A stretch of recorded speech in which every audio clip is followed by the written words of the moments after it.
এটাই শিবরাত্রির last part ব্লগের। তো এবার পুজোটা সেরে ফেলি চটপট।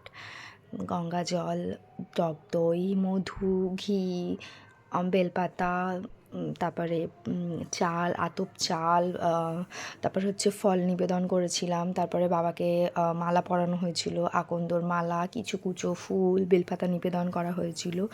এই সব কিছু করার পর বাবাকে আরতি করব, কিন্তু খুব জোরে ঘন্টা বাজাতে পারিনি, বিকজ আমার বাচ্চা ঘুমাচ্ছিল।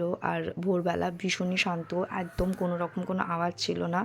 তো খুবই আস্তে আস্তে আমরা ঘন্টা বাজিয়ে পুজোটা করার চেষ্টা করেছি। আর এখানে বাবাকে মিষ্টি প্রসাদ দিয়েছি, আর তার সাথে ওই যে ভাঁড়ে মিষ্টি দই দেওয়া রয়েছে, জল দিয়েছি। এটুকুই পুজো করেছি ভীষণ ভক্তি ভরে, শান্ত মনে। মানে এই প্রথমবার শিবরাত্রির পুজো করে মনটা খুব সন্তুষ্ট হয়েছে। প্রতিবারই আমাদের বাড়িতে হয়, কিন্তু তাও আমরা মন্দিরের পেছনে দৌড়াই। মন্দিরে যে বাবার মাথায় জল ঢালি না কার মাথায় জল ঢালি সে তো জানিই না। যাই হোক, তো অনেক দিনের ইচ্ছাটা পূরণ হলো। আর আপনারা সবাই কমেন্ট করে জানাবেন যে কেমন লাগলো আমার এই শিবরাত্রির গোটা ব্লগটা।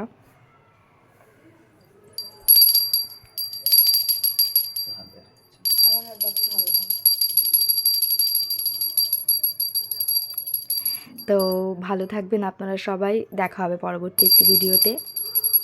টাটা।